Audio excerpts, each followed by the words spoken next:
Hare Krishna, Tiffany Mataji, Ranavas Pranam, Srila Prabhupada ki jai. Thank you so much, Mataji, for joining Bhakti Sangha conference call. Hare Krishna. Hare Krishna Mataji, Dandavat Pranam. Please accept my humble obeisances. All glories to Srila Prabhupada and Shri Guru and Gauranga. All glories to the assembled devotees. Yashamati from Chicago. Hare Krishna, Yashamati Mataji, Ranavas Pranam, Srila Prabhupada ki jai. Thank you so much for joining Bhakti Sangha conference call. Hare Krishna. Hare Krishna, Bhagavati Vasudha Mataji, Dandavat Pranam, Srila Prabhupada ki jai, Guru Maharaj ki jai. This is Shamagori Devidasi from Charlotte. Hare Krishna, Shamagori Mataji, Dandavas Pranam, Srila Prabhupada ki jai. Thank you so much, Mataji, for joining Bhakti Sangha conference call. Hare Krishna. Hare Krishna Mataji. Hare Krishna Mataji, this is Balavrinda. Hare Krishna Balavrinda. Thank you so much for joining. Srila Prabhupada ki jai. Dandavas Pranam. Thank you. Thank you so much for joining Bhakti Sangha conference call, and thank you so much for chanting along with us. Hare Krishna. Hare Krishna Mataji, please accept my humble obeisances. All glories to Srila Prabhupada and Shri Guru and Shri Gauranga and to all the assembled devotees here. This is Megha from Naperville. Hare Krishna. Hare Krishna Megha Mataji, Dandavas Pranam, Srila Prabhupada ki jai. Thank you so much for joining Bhakti Sangha conference call. Hare Krishna. Hare Krishna. Hare Krishna Bhagavati Vasudha Mataji. Please accept my obeisances. All glories to Srila Prabhupada. All glories to the assembled devotees on the call, and all glories to Guru Maharaj. This is Anita from Sharjah. Hare Krishna. Hare Krishna Anita Mataji, Dandavas Pranam, Srila Prabhupada ki jai. Thank you so much, Mataji, for joining Bhakti Sangha conference call. Hare Krishna. Hare Krishna Mataji, Danvas Pranam, all glories to Srila Prabhupada, Guru Maharaj and the assembled devotees. This is Shiromani from Qatar. Hare Krishna Shiromani, Dandavas Pranam, Srila Prabhupada ki jai. Thank you, Mataji, for joining Bhakti Sangha conference call. Hare Krishna. Hare Krishna Bhagavati Vasudha Mataji, Dandavat Pranam, all glories to Srila Prabhupada and all glories to Guru Maharaj. This is Radha from Baltimore. Hare Krishna Radha Mataji, Dandavas Pranam, Srila Prabhupada ki jai. Thank you, Mataji, for joining Bhakti Sangha conference call. Hare Krishna. Hare Krishna Mataji, Dandavat Pranam to you and all Vaishnava, Srila Prabhupada, Srila Gurudev ki jai, Vrinda. Hare Krishna Vrinda Gopika Mataji, Dandavas Pranam, Srila Prabhupada ki jai. Thank you, Mataji, for joining Bhakti Sangha conference call. Hare Krishna. Hare Krishna Bhagavati Vasudha Mataji, all glories Srila Prabhupada and Guru Maharajis. My humble obeisances to you and all the devotees. This is Krishna Kumari Devidasi from Radha. Hare Krishna Krishna Kumari Mataji, Dandavas Pranam, Srila Prabhupada ki jai. Thank you so much, Mataji, for joining Bhakti Sangha conference call. Hare Krishna.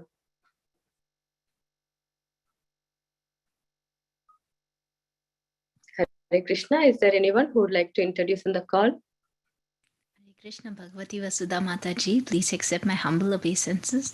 All glories to Srila Prabhupada and all the assembled devotees. This is Indulekha Karuna Devi Dasi from Lincoln. Hare Krishna Indulekha Karuna Mataji, Dandavas Pranam, Srila Prabhupada ki jai. Thank you so much, Mataji, for joining Bhakti Sangha conference call. Hare Krishna. Hare Krishna Bhagavati Vasudha Mataji, Dandavat Pranam, all glories to Srila Prabhupada. This is Vinta Gandharvika Devi Dasi from Texas. Hare Krishna. Hare Krishna Vrinda Vinita Gandharvika Mataji, Dandavas Pranam, Srila Prabhupada ki jai. Thank you, Mataji, for joining Bhakti Sangha conference call. Hare Krishna.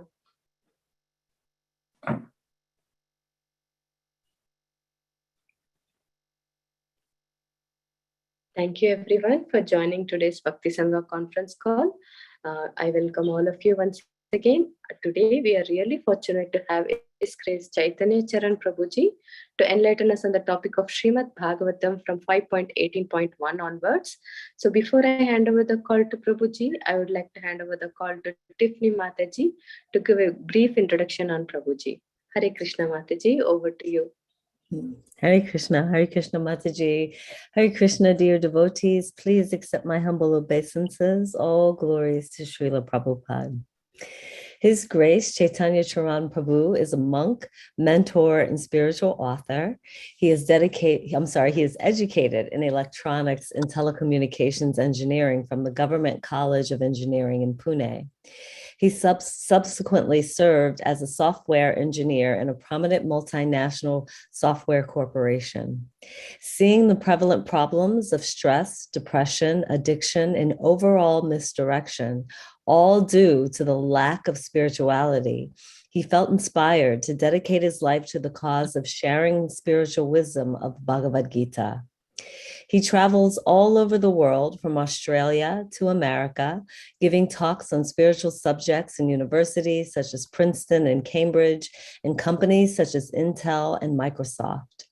Prabhuji is the author of the world's only Gita daily feature, wherein he writes a daily 300-word inspirational reflection on a verse from Bhagavad Gita. As of now, he has written over 1,700 Gita meditations that are posted on gitadaily.com and are read through daily feeds by thousands from all over the world. He also answers questions by seekers on his site, thespiritualscientist.com, where his over 3,500 audio answers and several hundred articles are available. His articles have been published in many national newspapers, including Indian Express, Economic Times, and Times of India in the Speaking Tree column. His writings in English have been translated into several foreign languages and several Indian languages. He is a member of ISKCON's leading intellectual body, the Shastric Advisory Council, and is the associate editor of ISKCON's global magazine, Back to Godhead. Chaitanya Charan Prabhu is also the author of 16 books. Hare Krishna. Hare Krishna Mataji. Thank you so much for that brief introduction on Prabhuji. I think Prabhuji has not yet. We would like to continue chanting till then, or if anybody would like to introduce themselves, they can introduce now.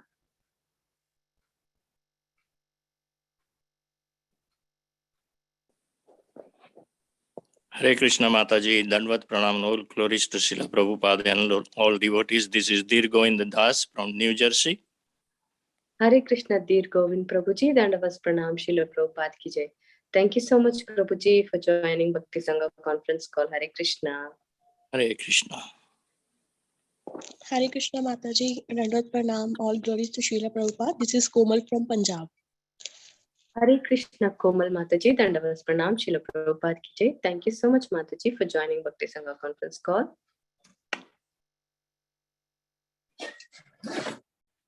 Hare Krishna, Bhargavi Mataji, Dandvat Pranams to you and all the assembled devotees. All glories to Srila Prabhupada, all glories to Srila Gurudev. This is Lalitangi Radha Devi Dasi.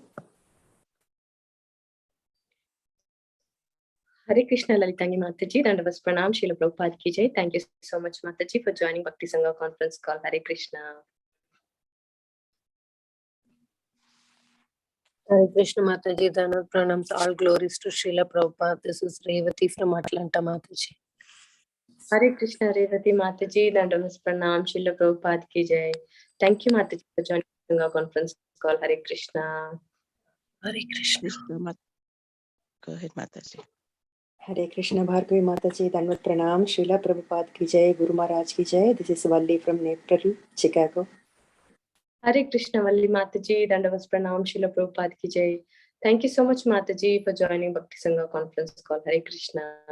Hare Krishna. Hare Krishna Mataji, Dandvat Pranam, all glories to Prabhupada, all glories to Guru Maharaj, all glories to assembled devotees. This is Mohini Lakshmi from Detroit. Hare Krishna, Mohini Lakshmi Mataji, Dandavas Pranam, Srila Prabhupada ki jai. Thank you so much, Mataji, for joining Bhakti Sangha conference call. Hare Krishna. Hare Krishna.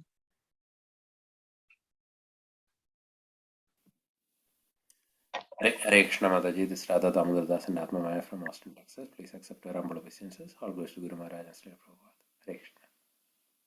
Hare Krishna, Radha Damodar Prabhuji and Atma Maya Mataji, Dandavas Pranam, Srila Prabhupada ki jai. Thank you, Prabhuji and Mataji, for joining Bhakti Sangha conference call. Hare Krishna.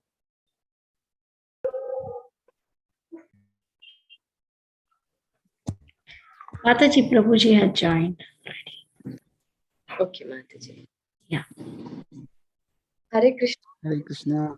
Hare Krishna, Prabhuji, please accept all of our humble obeisances. Thank you, Prabhuji, for giving your valuable time and association in this Bhakti Sangha conference call. and to enlighten us on the topic of Srimad Bhagavatam from 5.18.1 onwards. Thank you so much, Prabhuji. Over to you. Hare Krishna.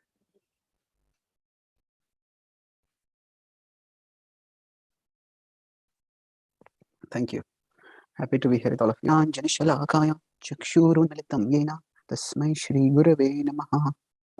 Nama Om Vishnupadaya Krishna Prishtaya Bhutale Shrimate Bhakti Vedanta Swami iti namine.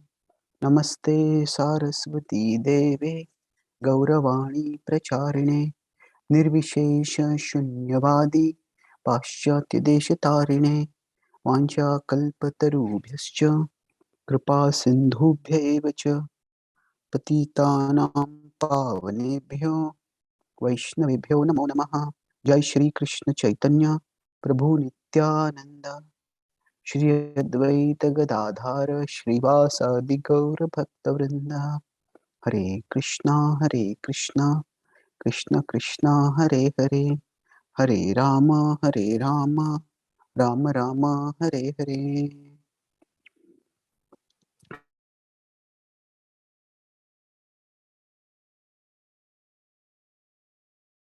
Hare Krishna. I'm grateful to be here with all of you today. And we're beginning chapter of the Srimad Bhagavatam, Canto 5. So we'll read the first two verses before we move ahead to the class. Yeah. This is a chapter entitled The Prayers Offered to the Lord by the Residents of Jambudvip. So verses 1 and 2 we'll discuss.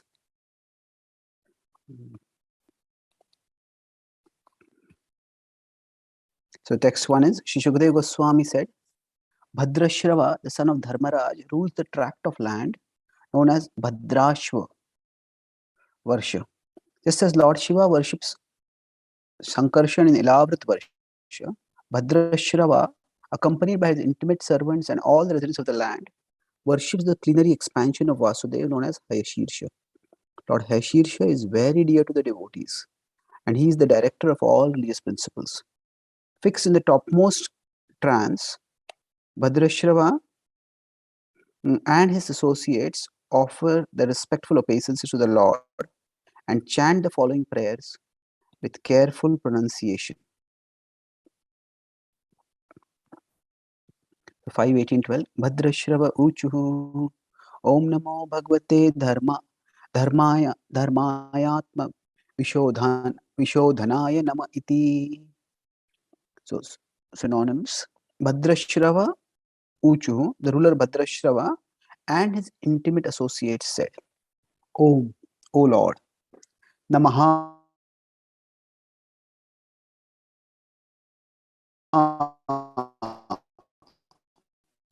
respectful obeisances. Bhagavate, unto the source of all religious principles. Atma Vishodhanaya, who purifies us of material contamination. Namaha, our obeisances. Iti, thus. Translation and purport by His Divine Grace, A.C. Bhaktivedanta Swami Srila Prabhupada. The ruler Bhadrashrava and his intimate associates utter the following prayer.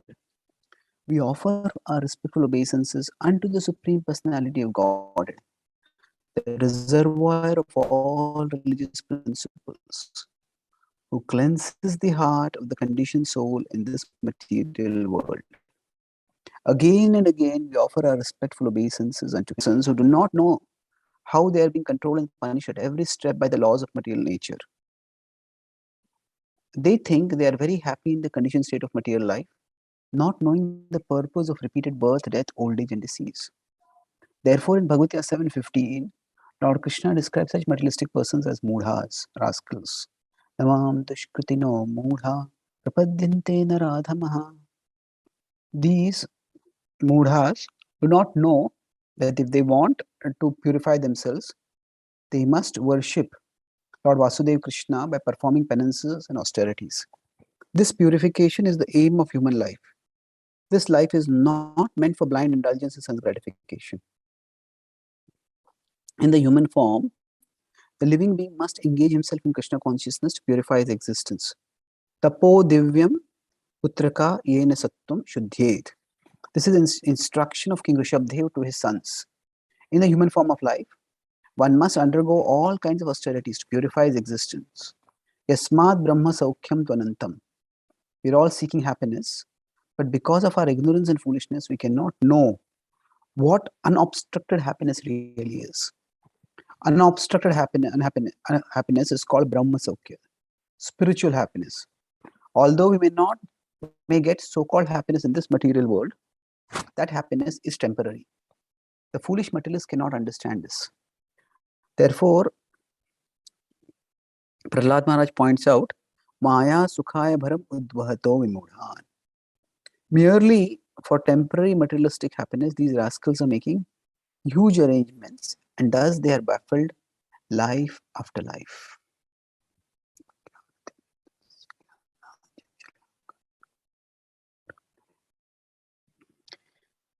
So this is one of the most challenging sections of the Bhagavatam, wherein the Bhagavatam is focusing on cosmology.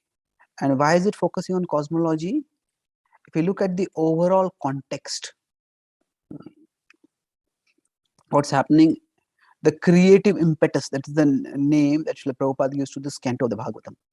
And here we have a discussion of the continuation of the dynasty of Priyavrat. The fourth canto was discovering one descendant was Uttanapad, and from there what went on from Swayambhu Manu.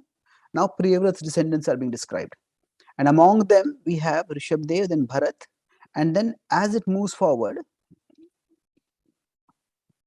there was a description of detachment, very strong message of detachment from the world, by talking about how this world is like a forest of material enjoyment.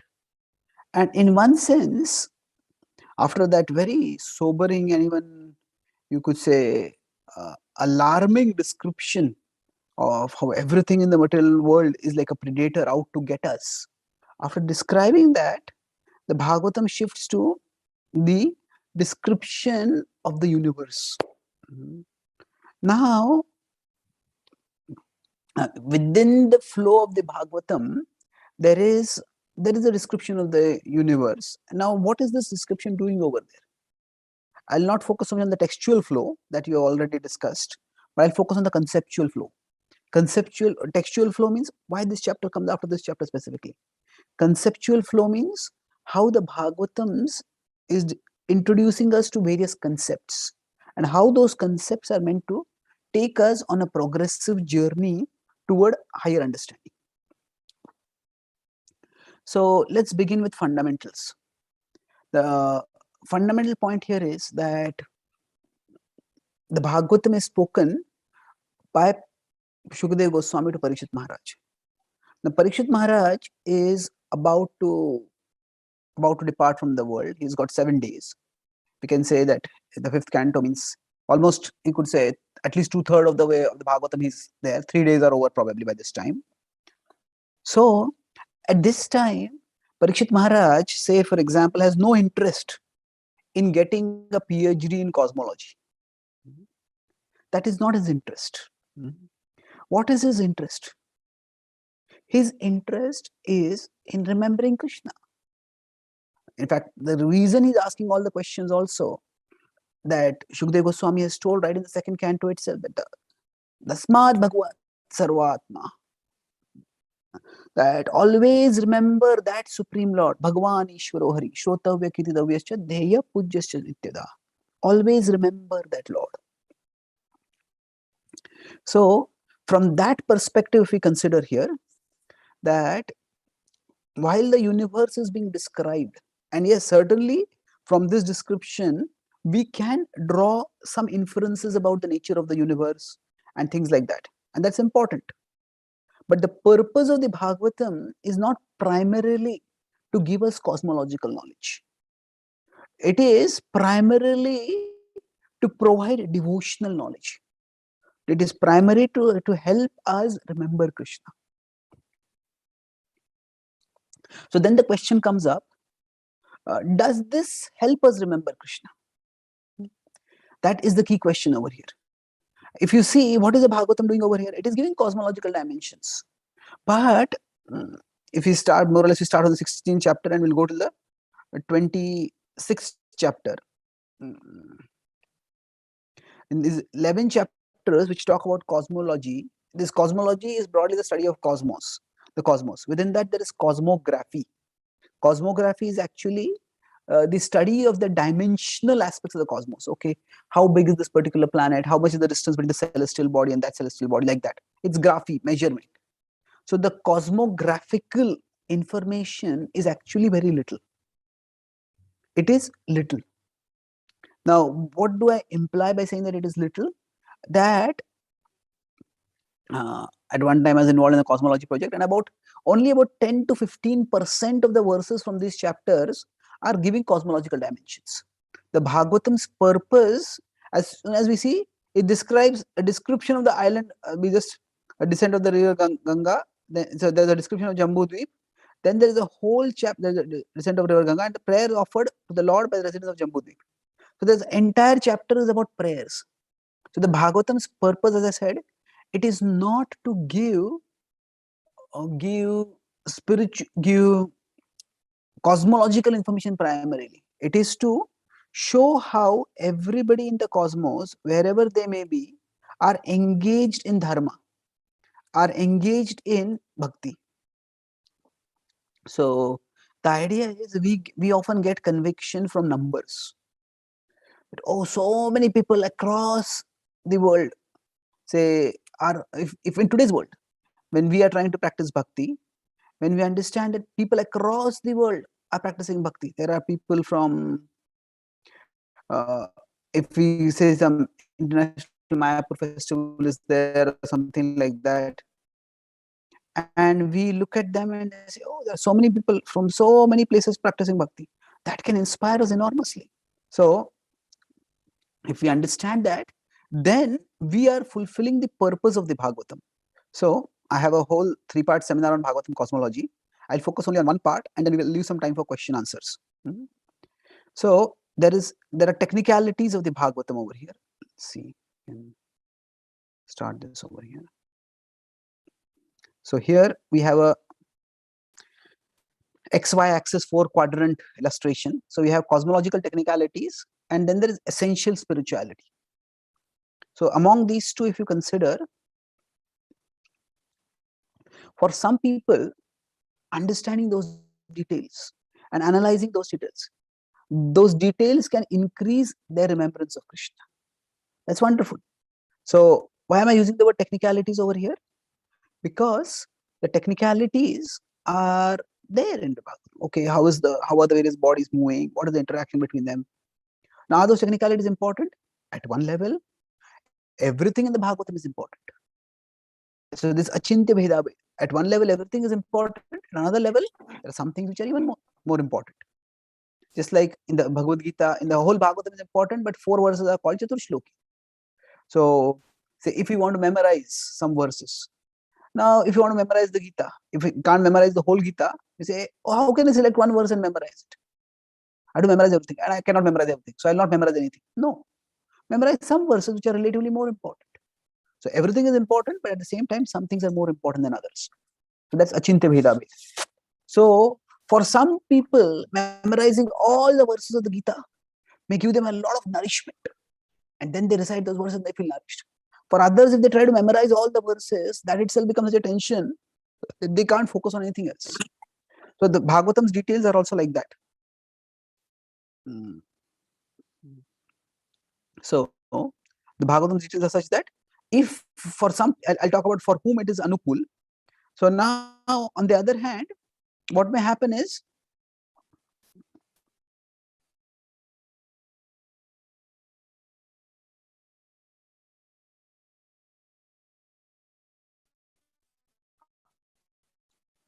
if one obsesses on the technicality, spirituality, then there's perplexity. But what happens is, the attitude of people who and most people, we are educated in a more or less rational way. So what happens is, if I can't understand something, the attitude won't be that I can't understand this. This is nonsense. This doesn't make sense. This is just some pre-scientific imagination of certain people. And that perplexity can lead to the rejection of the Bhagavatam cosmology. Or for some time, people, it may lead to the rejection of the Bhagavatam itself. Hey, this is not the way the universe is. I can't understand this. I can't accept this. And therefore they say, oh, if the Bhagavatam is not telling this, if the Bhagavatam, what this is saying is not something which I can accept, then how can I accept something else in the Bhagavatam? Well, there is a difference between the essentials and the details. Like Prabhupada talked about principles and details. So Bhaktivinoda Thakur says that in his Krishna Samhita, he says that in one ways, 5th canto is placed in the Bhagavatam so that those who are not Saragrahi will be left out. That those who do not understand what is the essence of the Bhagavatam, they'll get caught in all these cosmological details. Hey, this is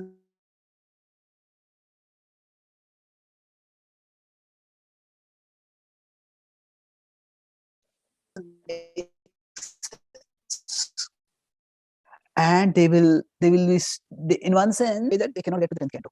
The 5th canto will also come in the way of one's focus on essential spirituality. And we see this focus on the essential spirituality within the Bhagavatam itself.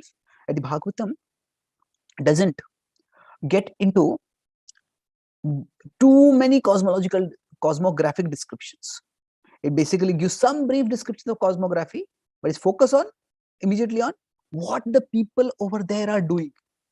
It is not on okay, this is this far away, that measurements are there, but they're almost like incidental.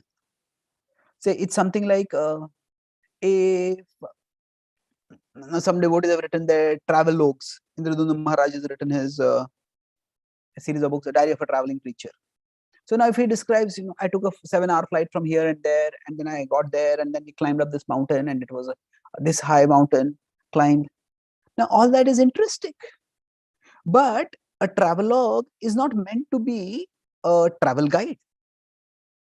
And certainly a travelogue is not a replacement for a systematic education in geography. They're completely different genres.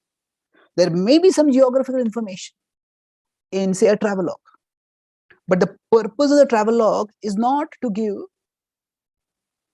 geographical information. It is a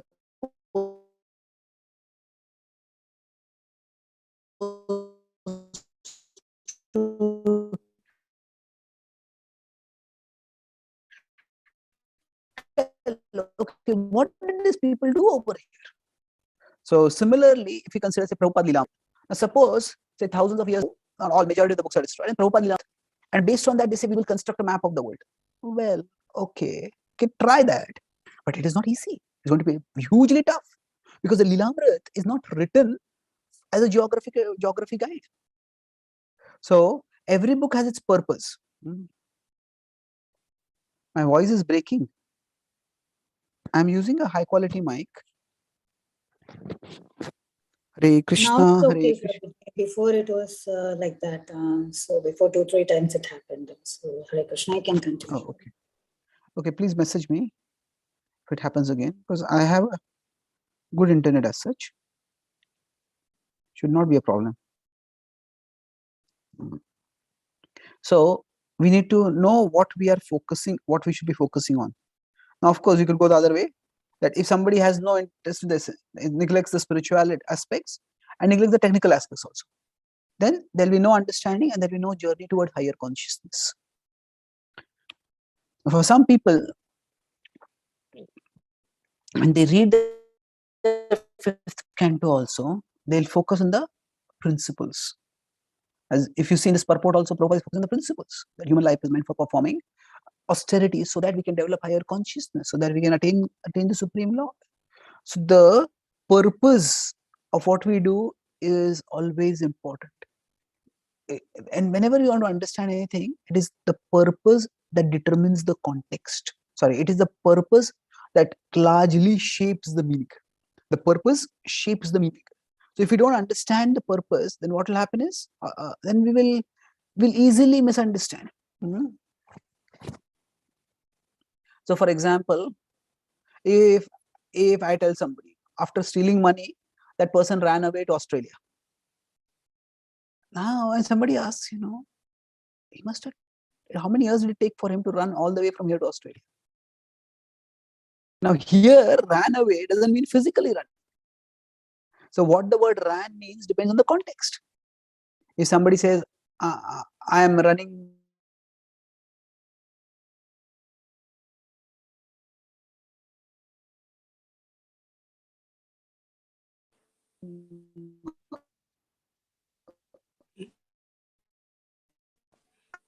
I'm running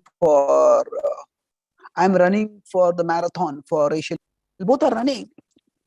The same word can have not only the different meanings, but it can have opposite meanings. Say, for example, in America, guns and gun possession is a big issue. Some states, especially the Republican states, say that possessing guns is our right. And many of the Democrat states, at least majority of people who have voted Democrats over, they say that, no, these guns are causing so much violence. There should be stricter rules. Guns should not be allowed. So now in English, there's the word sanction. That the word sanction can mean allow, and the word sanction can also mean punish. Say, for example, now with the war likely to happen between, with Russia threatening to attack Ukraine. So the American government said, we will impose sanctions. We'll sanction Russia. What does that mean? We'll punish. So the same word sanction, with respect to gun ownership, you can say that in some states in America, gun ownership is sanctioned by the state, and in other states in America, gun owners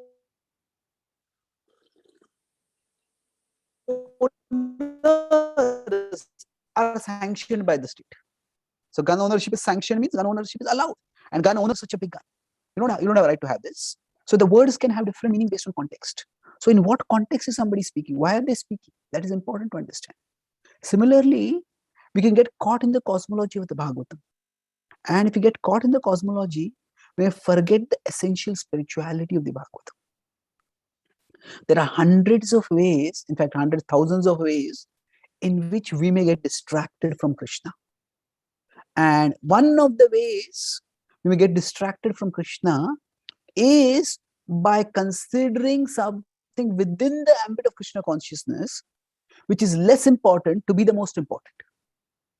So if somebody says, for example, that I find this very difficult to accept. Okay.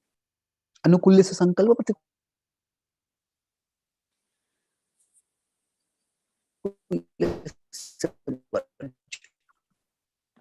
That whatever is favorable for your bhakti, accept that and grow.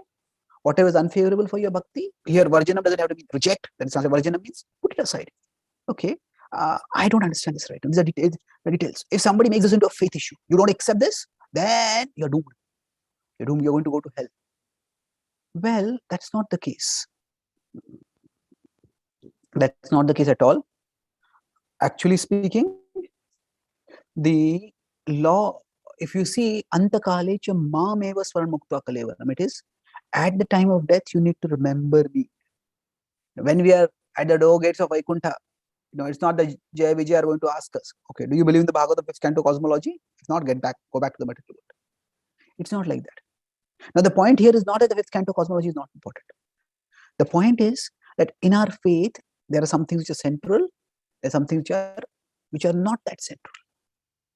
And sometimes if we try to make everything equally important, that may well be a form of Mayavad. Mayavad is basically what everything is one. So, yes, our philosophy is Achintya Bheda Bhed. So, for some devotees, this 5th canto cosmology may be an enormous source of inspiration. And that may inspire them to move forward in their spiritual journey.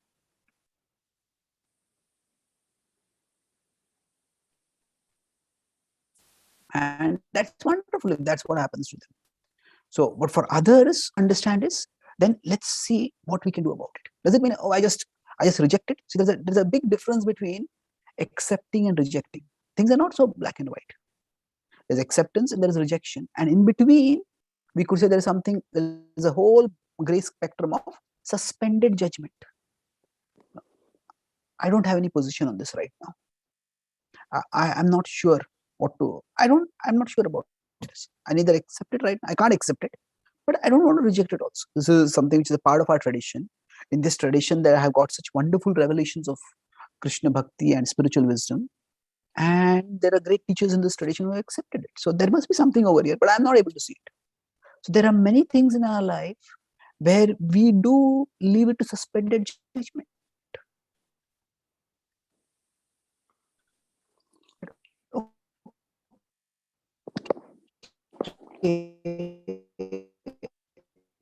I'm not sure about this. This is not the most important thing for me right now. So maybe a matter of suspended judgment and questions.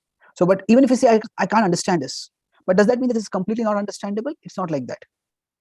Let's look at a couple of how can we possibly understand it.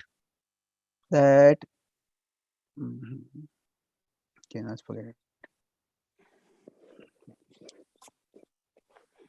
So first of all, within the Vedic tradition itself, yeah, let's start from here. That within the Vedic tradition itself, there were two broad sources of cosmology. One is the Puranas, and the other is the Jyotish Shastras. The Puranas offer a divine perspective. Divine means they're from the level of the Devatas or from the level of some higher beings. And Jyotish Shastras, they offer from a human perspective. Jyotish Shastras are what are used in astrology. And Surya Siddhanta, in which Bhakti Siddhanta Thakur was an expert, that is a Jyotish Shastra. So what happens is, and many of the prominent Indian astronauts you may have heard of, Aryabhatta, Bhaskaracharya, they all follow Jyotish Shastra. So within the tradition itself, now if you see, Jyotish Shastras give some cosmic dimensions. Here the distance between the earth and the moon. Modern cosmology gives dimensions. And these are remarkably similar, considering that the Jyotish Shastras were written, whatever be the date specifically modern historians may agree to, but these are long before Galileo developed his telescope and other things. So long before modern cosmology came up with its whole seminar on this, the Earth's diameter. So the Earth is considered to be Bhugol. There is a Bhumandal, which is a different thing, but the Earth is round, is expected Jyotish Shastras.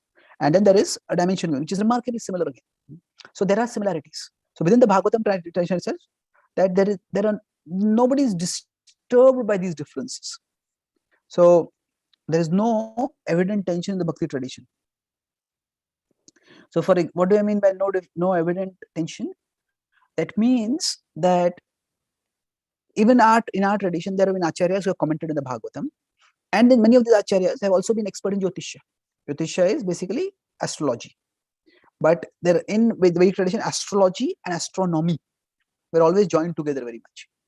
What does that mean?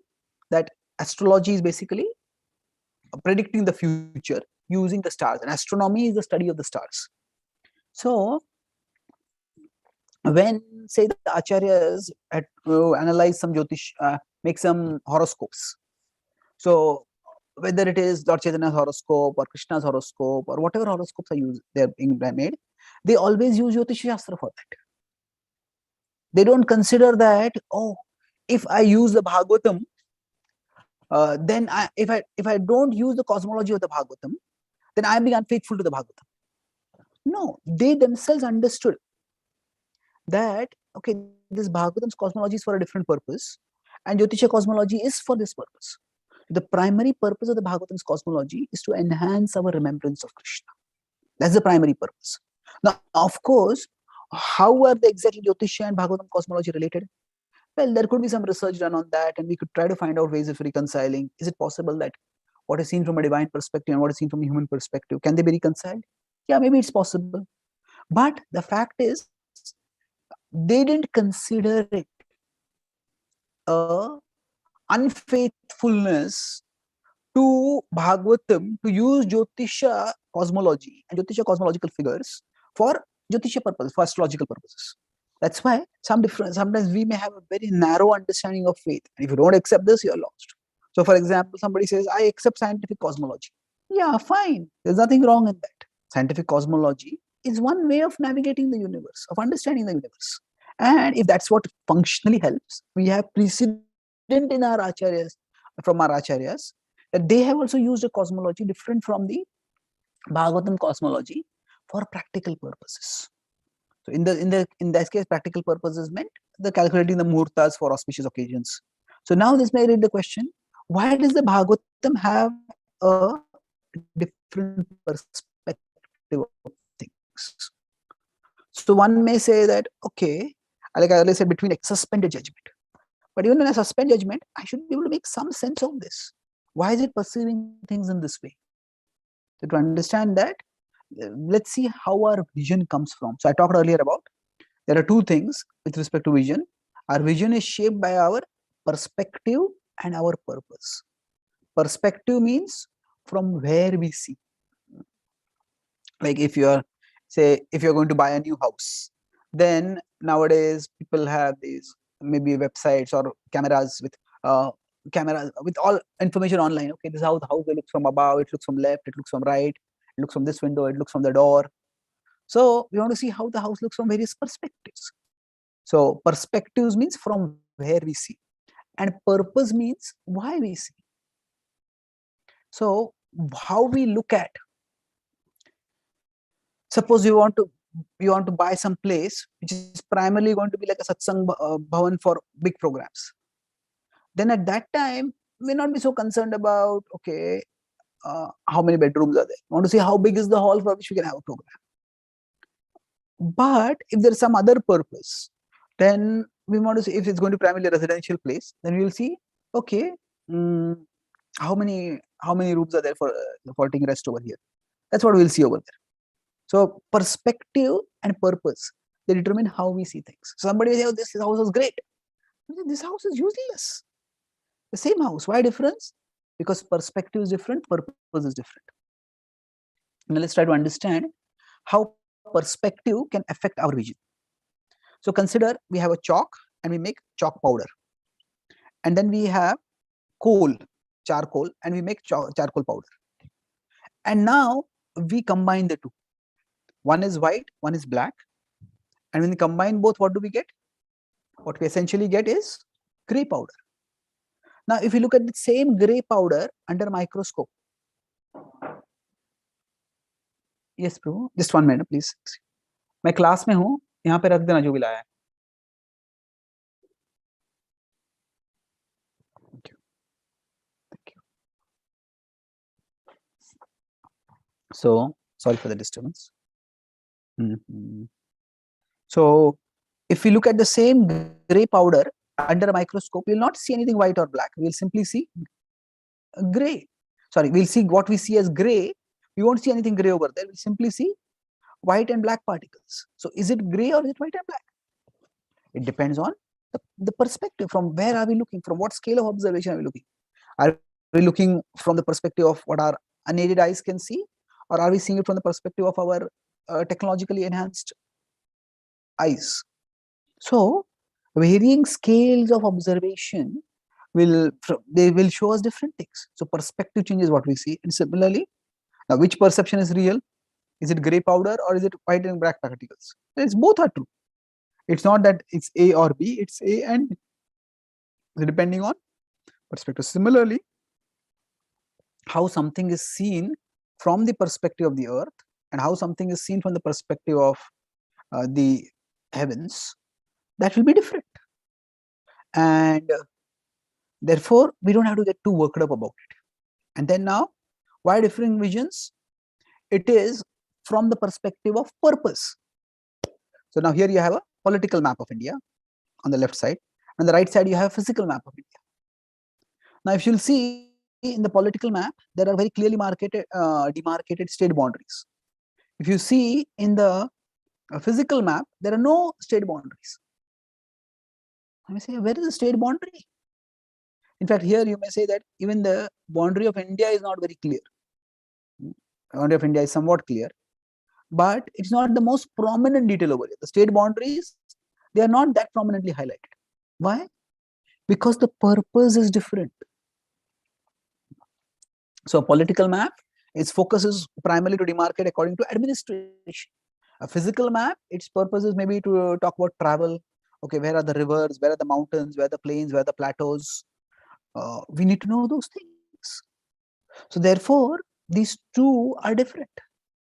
Now, sometimes there are disputes, say territorial disputes.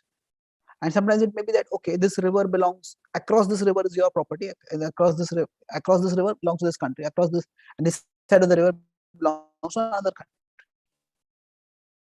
Okay, but then within the river, how much is your water? How much is my water? Are we going to draw a line between the river? It's very difficult. So there has to be some mutual understanding to resolve these kind of difficulties. But the point is that when we look from different perspectives, the vision will be different. So if we look for different purposes, the vision will be different. So similarly, the Jyotishya Shastra, its purpose is primarily to determine timings for auspicious muhurtas. As Bhagavatam Cosmology, its purpose is to enhance remembrance of Krishna.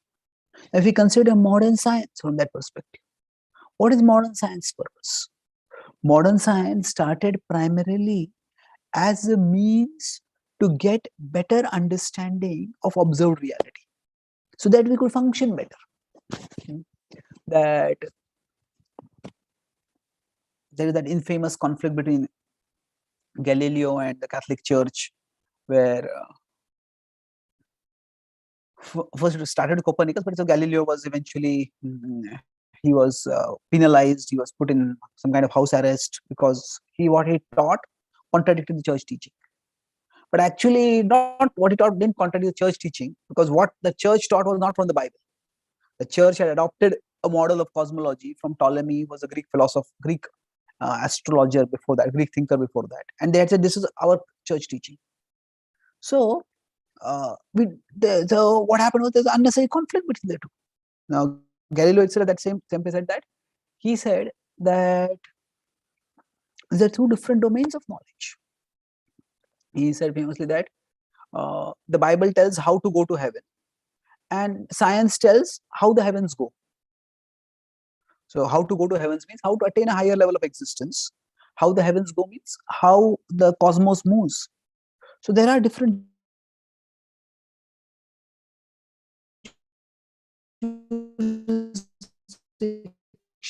of course there are some levels of overlap, but the point is that those overlaps are not worth describing cosmology.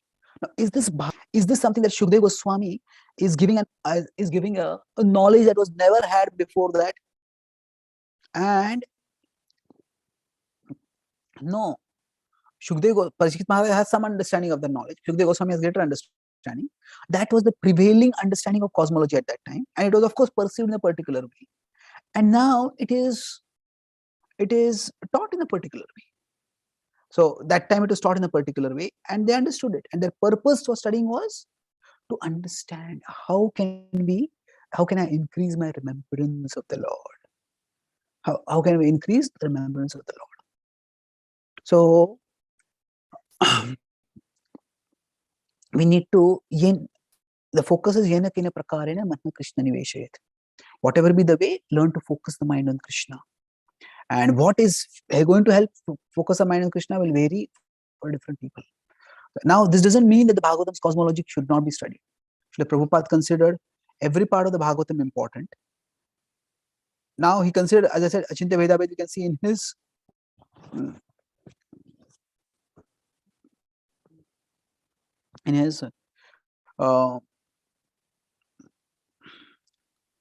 so in Bhagavatam's cosmology, Prabhupada wanted to take it seriously. Prabhupada wanted to have it depicted.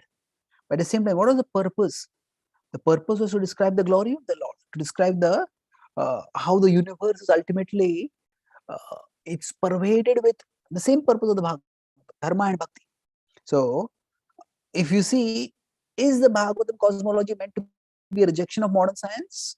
Well, no, certainly not, because we are using modern science to build the planetarium also. We are using modern science with its technology, with its knowledge of architecture for building it. So we don't have to create conflicts where conflicts are not necessary. So here's the last slide which will conclude, and we can have some questions. So here you see, use according to purpose. Puranic cosmology is meant to help us to move beyond this world. And the Jyotisha or the Bhagavad modern cosmology, we can use it to move in this world. Move in this world means to function in this world. So, okay, yeah. In this way, we all can move forward in focusing on what we need to do. Now, our purpose is, yes, we ultimately want to move beyond the Lord, move in the world to the Lord. So Purana is meant for that. And the Puranic cosmology is also meant for that. And the Jyotisha cosmology is concerned, yes, whatever cosmology works for us, we use that for functioning. Now, of course, if some devotees are especially interested, like I told the first quadrant on the top, for those who find that the details also fascinate them and the details also help them focus on Krishna, then there are many avenues for research for them. We can demonstrate the predictive utility of the Bhagavatam model. The Bhagavatam is also offering a model of the reality. So predictive utility means this is what Prabhupada wanted us to do. Okay, we're using the Bhagavatam's model. Can we predict the phases of the moon? Can we predict eclipses? Can we predict various phenomena that are of tangible use for humanity? So the idea is, ultimately reality is very complex. And even modern science doesn't know what is the reality. Science only offers us a model of reality. So there's a particular model of reality science has, but a particular model of reality Bhagavatam has. So if the model works, then it's wonderful. So can we demonstrate the predictive utility of the Bhagavatam? Can we reconcile Bhagavatam and Jyotish cosmologies? Can we integrate both cosmologies for architectural depiction? That's something, if some devotees are interested, they can do it. And there are devotee scholars and devotee researchers who are working on this field also. We can ensure that our focus is clear. If this is our interest, and this is an intensive field of study, and we may need to devote hours and years for studying this. And if that is anukul for our bhakti, that is what our seva is, then definitely do that. If it is not so much of our interest, it is not so much of our service, then we respect the Bhagavatam, and then we focus on those sections of the Bhagavatam which help us fulfill the purpose of the Bhagavatam. That is, to increase our absorption in Krishna, to increase our attraction to Krishna, and thereby to ultimately attain Krishna. So I'll summarize. I discussed broadly 3 points today. First was, when we approach the Bhagavatam, how do we approach it? There are essential principles, and then there are technicalities. So we need to focus on the essential principles, and the technicalities, as per whatever is anukul, we focus on them if it helps us in fulfilling the Bhagavatam's purpose of remembering Krishna. The Bhagavatam itself, even in its cosmological section, doesn't give much cosmographic information. It gives more spiritual information of how everyone across the universe is offering prayers to the Lord and is practicing Dharma and Bhakti. Then the second part I discussed is, okay, in between, some of us may be able to accept it easily, some of us may find it difficult to accept, but it's not that not accepting is rejecting. We can suspend judgment. Yeah, this is something which I don't know how to make sense of.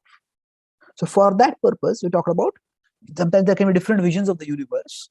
And the two reasons for different visions I talked: different purpose and different perspective.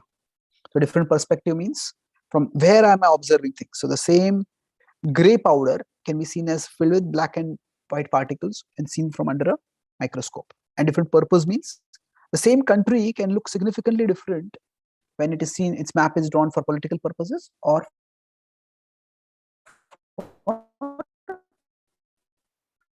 physical purposes, physical topography depiction. And the last part I discussed is that there is no need to escalate attention. When we are focusing on the Bhagavatam, we use the Bhagavatam's cosmology for its purpose, that is to go beyond the world. And the cosmology that is otherwise, whatever cosmological model works for us for functioning in the world, we use that. Our acharyas have used also Jyotisha model, and we can also use the contemporary model that is prevalent, that is the scientific model. Ultimately, reality is too complex for us to know fully, and we all have some models. We use the model that works best for us. And those devotees interested in serious study of this area, they definitely have many avenues for research. Thank you very much. Hare Krishna. Are there any reflections or questions? Thank you, Prabhuji. Thank you so much for the very beautiful class. Very clearly, you took us in a different way of seeing these chapters, and very important to remember Krishna. Thank you so much, Prabhuji. Thank you. Hare Krishna. Yes, Prabhu, there are no hand raised, but I will see there is some questions in that. Yeah, devotees, they ask. Huh?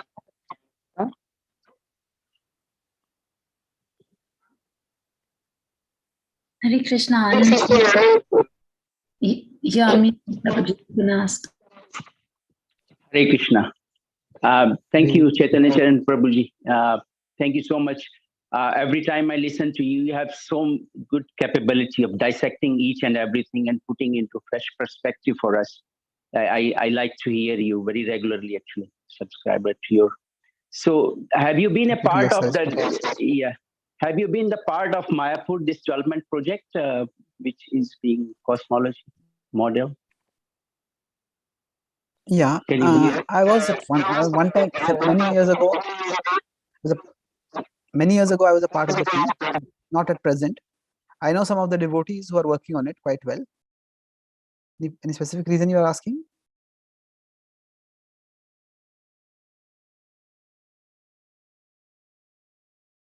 Sorry, you are muted. Yeah, the Mayapur project I'm talking in particular, the cosmology model. Yeah, I know the devotees. I'm not presently involved. Okay. Thank you very much. So the other question, actually, I will ask later. I have to go also. I have to leave, but I'll email you. I have certain questions. Thank you, Prabhu. Sure. Thank you very much. Hare Krishna. Hare Krishna. Thank you, Prabhuji. I request Antaranga Mataji to ask her question. Hare Krishna, Prabhuji, Dandavat Pranam, all glories to Srila Prabhupada. Thank you for the wonderful class. My question is that you said that all this description is given so that we can understand that everywhere in the universe, everyone is practicing Dharma, and they. But in earlier classes, sorry, I said my wording was a little more precise. Dharma is being practiced everywhere. Not necessarily everyone everywhere is practicing Dharma. There will always be people of different levels of spiritual commitment, and there are also the Dharma is being practiced everywhere. Not exactly that everyone is practicing Dharma. Like I gave the example that Bhakti is being practiced everywhere in the world. That doesn't mean that everyone in the world is practicing Bhakti. Okay. Yeah. Yeah, so that's what I wanted to ask, because like we were told in the earlier classes that in the higher planetary systems, there is more of enjoyment, and the living beings there are more inclined to enjoyment, and when they exhaust their karma, pious karma, then they ultimately have to come to the earth, and this is the only place from where we can go back home, back to Godhead. So I just wanted, if you could explain that. Thank you. Yeah, that's true. So there is a difference between practicing Dharma and practicing Parabhakti. Yes, there is a lot of enjoyment available in the heavenly planets, but those beings who go there, the devatas who go there, they are souls like us who have done a lot of punya, and because of having done that punya, they have the piety, and they have greater, you could say, facilities for worldly enjoyment. But even they follow Dharma. Even the devatas do yajnas. The devatas, they are not brazen in violating Dharma. So yes, Bhakti is possible everywhere. Bhakti is independent, apratihata. Is one of the fundamental characteristics of Bhakti, that everybody can practice Bhakti anywhere. No place is a limitation for practicing Bhakti. However, some places may have certain things which are unfavorable for the practice of Bhakti. So, for example, say we have to chant our japa, and we sit down to japa, and somebody keeps a nice feast with maybe 20 delicious items, a 20-course feast. This is okay. Now for the next 2 hours, look at this feast and chant your japa attentively. Don't eat that feast. Look at the feast, but chant your japa attentively. Well, it's possible, but it's going to be extremely difficult. So something like that, when there is too much pleasure, that can also be a distraction. But in principle, no material circumstance can stop anyone from practicing bhakti. But there are certain material situations which are more favorable for the practice of bhakti. So on the earth, there is a greater level of favorableness for the practice of bhakti. And even when such statements are given, we have to make sure that we understand the purpose of the statements. This is not meant to create like a earth-centered elitism that, oh, we are special because we are elites, we are on the earth. No. As far as punya is concerned, the swarga, people in swarga are much better than us. And as far as even strength and prowess is concerned, even the asuras who are there below us, the ungodly beings are also stronger than us. So you don't want to use or abuse this to create an elitist mentality. There is to recognize the fortune. And the purpose of such statements is to recognize the fortune so that we can focus on tapping fully the opportunities that we have for practicing parabhakti, pure devotion. So in the heavenly planets, also there is dharma practice. Also there is some level of bhakti. Whenever the devatas are in trouble, they do go to Lord Vishnu. But parabhakti, pure devotion, is difficult, relatively speaking. Does that answer your question? Yes, Prabhu. Thank you so much. Hare Krishna. Yes, thank you, Prahlad Prabhu. Happy to be of service. Thank you, No Mataji. problem. Thank you, Thank Prabhu, you. for the answer. Next, I would request Vrajabhakti Mataji can go ahead with the question. Hare Krishna, Vrajabhakti Mataji, Hare Krishna. Hare Krishna. How are you doing? Good, Prabhuji. How are you? Jai Krishna's So mercy. Thank you very much. Nice to see you. So happy to see you, Prabhuji. Hare Krishna, Prabhu. This is Naveen Krishnadas. So happy to Yes, see thank you. you. I don't understand. Prabhu, this wonderful class. I did not hear fully, but I was just part of it. So you touched one of my favorite topic, which is a perspective and perception. So perspective and perception, even though it's a concept, principle, but however it always changes because as we move forward, 5 years before my perceptions are different now. 10 years later, as I get purified, a different experience, they also keep changing. So in that perspective, whatever I see, I still see Janasya Moha Mahamamete, I mean mind concept. In that perspective, like, if you to take 2 examples of Krishna and Arjun take part in the Leela of Khandvodahan, killing all the birds and animals. So, and same thing here, 5 sons of Draupadi in Mahabharata, they didn't had a chance when they were sleeping. Krutavarma, Swadhama, and then Krupacharya brutally killed because we know that what Shiva, some plan. So there are some pastimes, even though I understand with my perception perspective, there's no way I can understand, fathom that. So it just keeps changing. So do you have any comments? How do you understand certain pastimes in this perspective and perception perspective? Okay. First, let's look at the words carefully. See, perception broadly refers to, like we say, sense perception. That refers to the information coming in from the senses. Now, words can have many different meanings, but let's start with some basic meanings and then we can nuance them. So, perception refers to, at one level, the information coming in from our senses. Primarily, in this, usually talk about eyes. Sensory perception means what we see with our eyes. That's perception. Now, perspective refers to from where we are seeing things. So, I want to buy a new house. So, okay, I look at the house from outside. Maybe I go to the nearby building and look at it from top, how the house looks. It's a row house. Maybe I want to see if somebody is talking top view. So there are different perspectives. Now, perception refers to, so perception is what comes in our eyes. Perception is from where we are looking. Now, having said that, these words are not always used like this. So, perception can also refer to understanding. This person is very perceptive. Perceptive means what? Yeah, they're insightful, they're sharp, they understand things.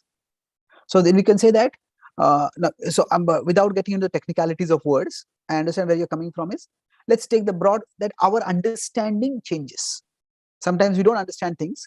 Sometimes we understand the same things in different ways. And sometimes we may feel, oh, I'll never be able to understand some things. That's also possible. So overall, what we can focus on is that there are central themes in Krishna Bhakti, which I focus on. And other things, when depending on how important they are, I try to get some understanding of it. So because each of us is an individual, and sometimes some things may be explained from a particular perspective which may not be digestible for us. And after some time, the same things spoken maybe become digestible for us because we have ourselves changed, or maybe somebody else speaks from a different perspective. So and then, oh, this makes sense to me now. I can live with this. This I can. So we have to ultimately understand. We can recognize that the soul is beyond the body, and the soul is also beyond the mind, intelligence, ego. So in yoga scriptures, the mind, intelligence, ego together are called as chitta. So we as Chetan Atma is separate from our chitta. So sometimes in our chitta there may be certain conceptions. So now those conceptions, we have to deal with them in such a way that they don't come on our way to Krishna. Now how do we do that? That will be up to individual. So sometimes we change those conceptions by discussing with different devotees, with different, maybe some specialists in that field. Sometimes we recognize, okay, this conception is not that important, so let me just put it aside right now. It's suspended judgment. And then maybe in future I'll understand it. So we, in one sense, have been given our senses as tools primarily for functioning in the world. And to that extent, they are reasonably reliable tools. If we drive a car, we can reasonably understand, okay, now I have to go at this speed, otherwise that car stops, I won't be able to brake it.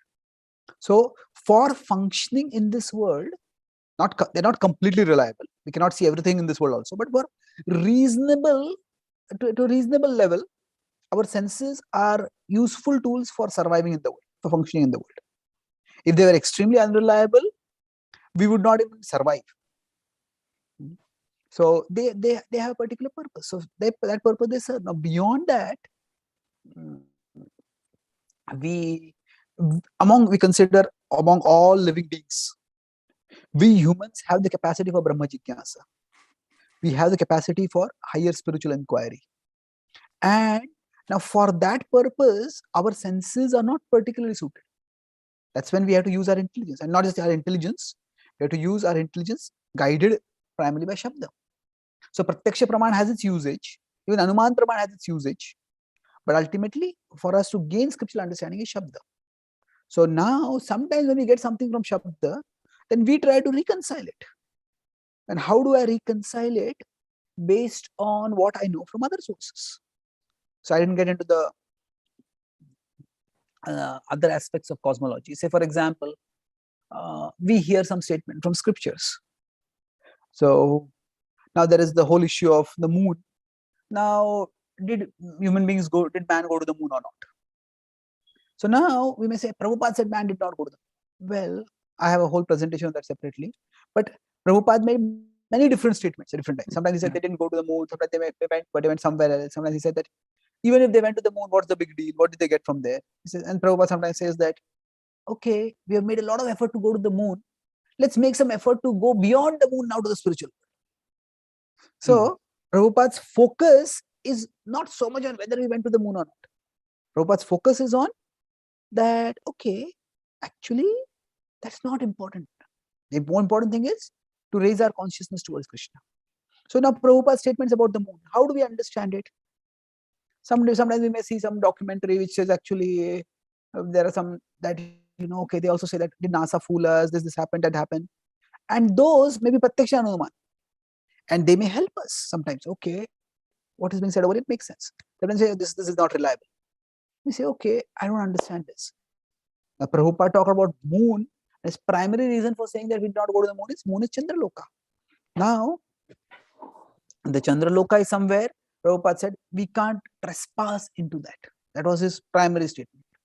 But that way we can say we can't even trace the Bhagavatam or the Gaudiya tradition says we can't even go to Vrindavan if you're not pure enough. But at the physical level, we can go to Vrindavan. At a spiritual level, we not go to Vrindavan. So Prabhupada, the Ishopanishad also says that, for example, there are 3 ways in which one can go to a higher planet. One is by next life reincarnation, by worshipping the Devatas. Second is by yogic powers. And third is by mechanical spacecraft, mechanical machines. So the point I'm making over here is that there will be statements which will be difficult to understand. And there is something which comes from Shabda, and then it is for us to figure out, okay, this Shabda which I've heard, how do I reconcile with my Pratyaksha and Anuman? And different devotees may give different explanations by which we will reconcile. The important thing is to not get caught or distracted by those things. So that was, maybe I'll quickly show you this slide.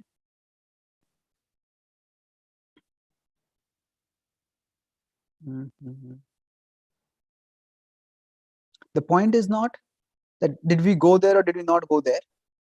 The point is, what is the purpose of our life? The purpose of our life is to go toward Krishna. And we in one sense, even for our own perceptions and perspectives, we adopt the principle of Yukta Vairagya. Yukta Vairagya means whatever is favorable for my practice of bhakti, I accept that. And whatever is unfavorable, I put it aside. And in that way, I can move forward in my journey toward Krishna. So here, quickly, let me complete this. No, not this one, sorry. Yeah. We'll see over here. Now, with respect to the moon mission. So somebody may debate, we went to the moon. Somebody say, we didn't go to the moon. Because those are statements about Prabhupada. But the point is, we can get polarized over the statement. Somebody says, this is right, somebody says, this is right. And the two people may fight or focus on proving those statements. And in proving those statements, what may happen? Somebody say, they may get distracted. The point is, whether somebody went to the moon or somebody we didn't go to the moon. The important thing is, we need to keep moving toward Krishna.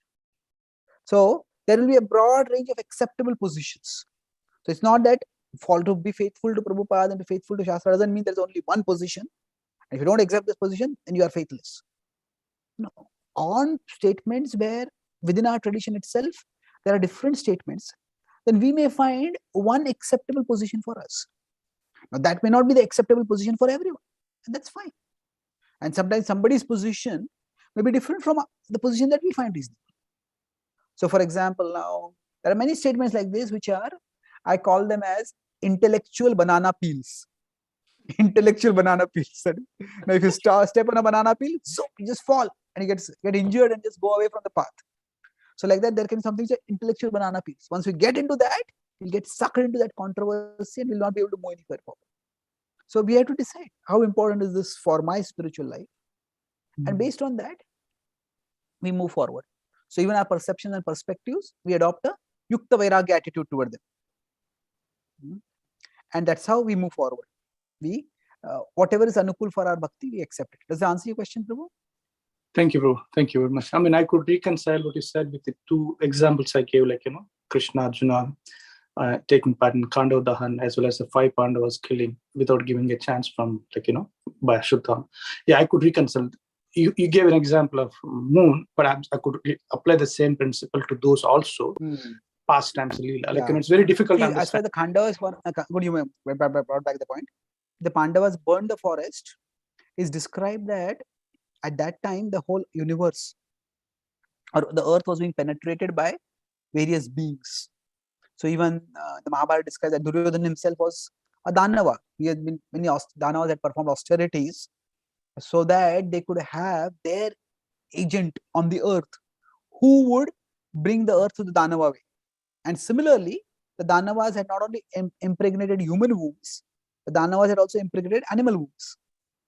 And the animals and broadly speaking, the wildlife in Khandava was, from that perspective, not just wildlife that was being destroyed. It was occupied by demoniac beings in the form of animals and plants. So because of that, because of that, the Pandavas decided, Arjuna specifically with Krishna, they decided to burn it. So that's one way we can understand that. And as far as Ashwatthama killing the 5 sons of the Pandavas, that is I'm writing a whole book on Mahabharata controversies now. So that is one of the articles there that see, Ashwatthama Ashwatthama, this is an example of, we talk about the many different kinds of temptations, temptation to sensual enjoyment. But there is one temptation that is a temptation to punish. You did something wrong and I'm going to punish you for it. Now, punishment can be given by somebody who's in a position of authority. But one of the principles of justice is justice should always be proportionate. The temptation to punish is, now I have got power, I will exercise disproportionate punishment. So yes, Ashwatthama had justified reason to be angry about the way his father was killed. But who had killed his father? It was not the Pandavas, it was Drishtadyumna. Yes, Yudhishthira did lie. He did not actually lie, he could say a half lie. He said, yeah, Ashwatthama is dead, not the human, but the elephant, Narova Kunjarova. But the Pandavas' plan at that time, well, at least Arjuna's was very clear in his plan. His plan was, when Duryodhana lowers his weapons, sorry, not Duryodhana, Dronacharya lowers his weapons, he will swoop down and he will arrest Dronacharya and keep Drona in house arrest till the war ends. He had no desire to kill his guru. But at that time, Drishtadyumna saw that Drona has lowered his weapons and he has charged towards Dronacharya, who was sitting in meditation. And from both sides, from the Kaurava side and the Pandava side, warriors told Dronacharya, Drishtadyumna, don't do this. In fact, Arjuna was so angry with Drishtadyumna. Arjuna was about to attack Drishtadyumna at that time. Yeah. After what he did. Yeah. So the point was that the Pandavas were not responsible. Drishtadyumna was responsible. So he was perfectly justified in killing Drishtadyumna. He killed him in a quite brutal way, and that's fine. But he went forward and killed the 5 Pandavas' sons, and he killed the entire Pandava army over there. That was disproportionate. So that is where, if we, as they say, take the law in our own hands, then the problem is that our hands sometimes may not be in our own control. So our hands may go out of our control and we may do much more. And that's why justice has to be administered very carefully. So it was tragic for the Pandavas that they lost their sons. But then ultimately we understand that everybody gets, that they were elevated because they died in a virtuous battle for the sake of the Lord. Even if not on the battlefield, it was a sacred cause. Does it make sense? Yes, Prabhu. Thank you very much. I really appreciate it. Sorry for taking a long time, but that was a question was lingering me. I appreciate it. Thank you. Thank you. Thank you. Thank you so much, Prabhuji, for that beautiful question. Thank you, Prabhuji, for that answer, very detailed. Thank you. Thank you so much. Now, next I request Taruni Radha Mataji can go ahead with her question. Hare Krishna, Prabhuji. Thank you so much for this beautiful Hare class. Krishna. I listened to your classes, and one thing it's from my experience, what I feel is like the clarity and the beautiful analysis that you give is so beautiful. It's very wonderful. But when the depth that I get also is like it's really wonderful. But what I also struggle is the more I know, I kind of get scared that maybe I will just fall prey to pride instead of my devotion and bhakti becoming more. Maybe I'm just getting puffed up the more I understand. And, it's just not your class, but everything else that the more I study, the more I listen, I feel like, yes, I am understanding. It's so beautiful. But will I fall prey to pride one day or... so that kind of thought keeps coming up. The whole idea is pure devotion, right? So am I cultivating that, or am I cultivating the other kind of, self-deceiving myself? So that kind of thought comes, Prabhuji. So if you could just clarify. Thank you so much, Yeah, Prabhuji. it's a valid concern. Will we become proud by studying a lot? Well, let me put it in a counterintuitive way. It's like, when I say that, will I become proud? No, I'm assuming that I'm not proud right now. And that itself could be an arrogant assumption. We all have pride in our hearts. And to say that I will become proud means that I'm not proud right now. Well, we can say all that we can honestly say is that Right now, I may not be expressing the pride within me. Whether there is pride within me or not, I don't know. Whether there is lust within us, anger within us, greed within us. It's when we are provoked, we come to know. Now, that doesn't mean we have to put ourselves in a situation where we get provoked to find out. But the point is, I mean, like, cure much more than what I already have, Prabhuji. That's what I meant to say. Not yeah, that let me I'm complete this point. Yeah. No, what I'm saying is that, no, I'm making a particular point over here, that it's not that the cure for pride is suppression of ability, suppression of interest, suppression of talent. If somebody has been gifted with the intelligence to understand things, has been gifted, even our interests are a gift. This is an important point to understand. Sometimes we neglect this, that we don't really choose our interests. Our interests choose us. What do I mean by that? That some things just naturally interest us. Now, of course, whether we develop those interests or not, that is up to us. And some interests may not be worth developing. If I get a lot of interest in mundane politics, maybe that's not worth developing. But if within the ambit of Krishna consciousness, something is a matter of interest for us, then that can lead us to a doorway to greater absorption, greater natural absorption. And using our intelligence in Krishna's service is a way we reciprocate with the gift that Krishna has given us. So it is possible that we become proud.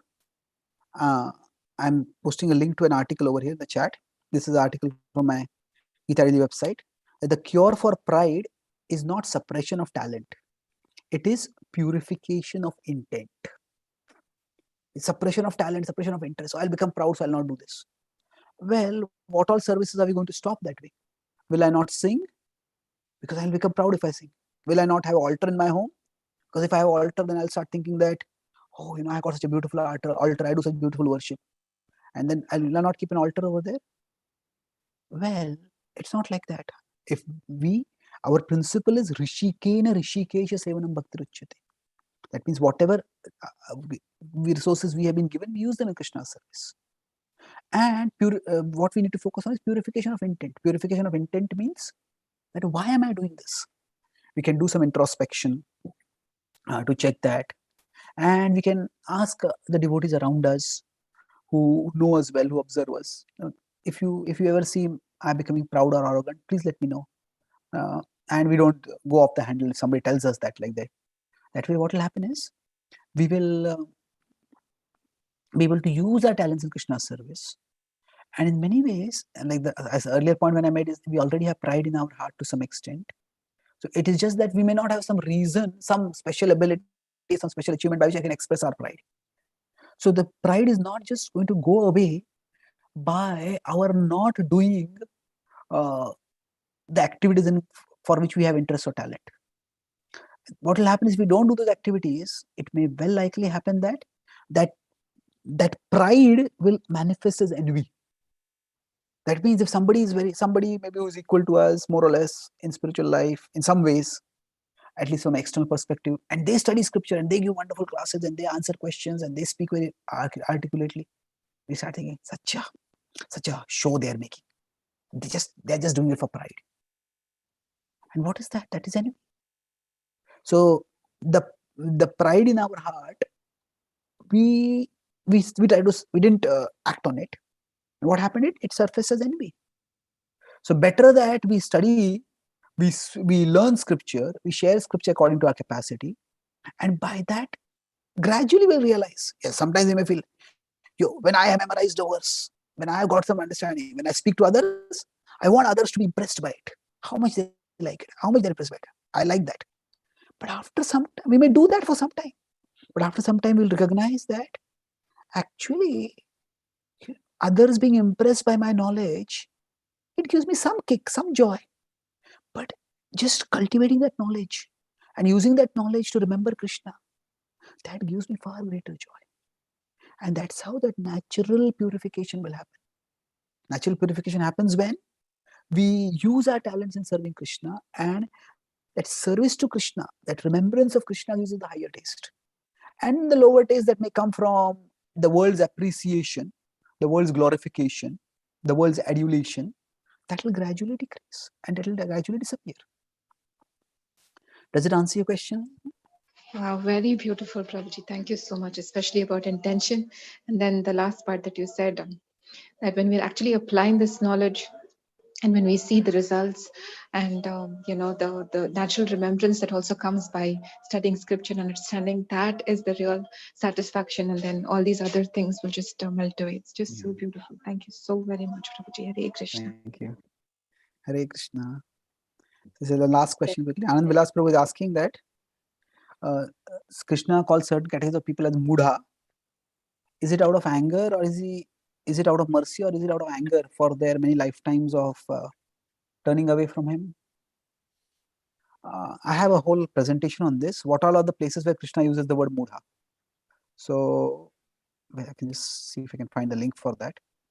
Basically, at one place, Krishna uses the word mudha to refer to a particular category of people who don't surrender to him. That is in 7:15 in the Bhagavad Gita. No, what is that? Namam dushkutino mudha, that verse. But then Krishna also uses mudha, in fact, he uses a stronger word, vimudha, for everybody who is not having spiritual vision. Utkramantam sitam vapi bhunjanam va gunanvitam. Vimudha nanu pashyanti jnana chakshusha. That's 15:10 in the Bhagavad Gita. So here Krishna is not referring to a specific category, he is referring to everybody. And he's using a strong word, stronger than mudha, vimudha is saying. Vishesha rupena mudha. Not just a fool, but a special fool. So what does that mean? That means that we don't have to put too much weightage on specific words without looking at overall context. So when Krishna is speaking something, at one level, it's an objective analysis. Objective analysis is that these people are not seeing spiritual reality, and that is the ultimate reality. So not seeing that makes them foolish. And then within a particular category, if he says, Namam dushkritano mudha, prapadyante naradhama mayaya pritagyana asuram bhavamashita. There are 4 categories of people. Now, at one level, those are describers. These are 4 categories. So in one sense, they are just objective describers. Like if somebody says that, okay, say, if you say in a particular career, a particular profession, say if in certain professions like nursing, there are more girls. In certain professions like say engineering, hardware, there are more boys. That's just objective observation. So at one level, it's an objective observation. And that's not all that is there. That's one level first, objective observation. Then beyond that, whatever Krishna speaks, even if it is anger, that anger is out of mercy. Now, I'm doing a course from the next couple of weeks called Relishing the Gita. So I talked about, there I'm going to talk about where different people or which different verses revoke different moods of Krishna. So in my understanding, the anger of Krishna comes especially in 16th chapter. It was Tanaham Dishatah Kruran Samsareshu Naradhaman. That he says, those people I cast into hell, or cast into lower species. He's talking about the demoniac people. But interestingly, even when he talks about demoniac people, the way Srila Prabhupada translates that is amazing. Tanaham Dishatah Kruran Samsareshu Naradhaman Shipam Ajasamasudan Asuri Shvayanishu Asurim Yonim Apanna Mudha Janmani Janmani Mama Prapya Vikonteya Tato Yanti Adhamam Gatim. So Krishna seems to be very, very angry over here. This is the verse I'm talking, 16:18. Sorry, 16:19. So Tanaham Dushyataha Kruran. So Dushyataha is envious. Now Kruran normally means cruel. But Prabhupada is translating Kruran as mischievous. Now you may say, how is Kruran mischievous? So from Krishna's paternal perspective, we are all children. And what we are doing is essentially mischief. It's dangerous mischief. And that's why his concern is coming out in a strong way as anger. But a father is not going to cast his children into hell forever. Ever. It's never going to happen. So this is Krishna's anger being expressed. So wherever there are strong words used by Krishna, that is anger, but anger is also the expression of his concern. And that concern is that we don't make unhealthy choices, that we don't make self-destructive choices. So yes, Krishna's loving concern underlies all the statements. Even those statements which can seem strongly judgmental or condemnatory, they are also animated by his deep concern for everyone. Okay. Thank you very much. Grantaraj Srimad Bhagavatam ki jai. Srila Prabhupada ki jai. Yes, Bhaktivinoda ki jai. Thank you, Prabhuji. We'll start with us in the name of Pranam Bhavanebhya Vaishnavebhyo Namo Namaha. Thank you. Prabhuji, Thank you. Hare Krishna. enlightening class. We are grateful and we look forward for your association in future also. Let us pay our obeisances. Kalpatarubhasya kripas. Prabhuji, we'll start with us in the name of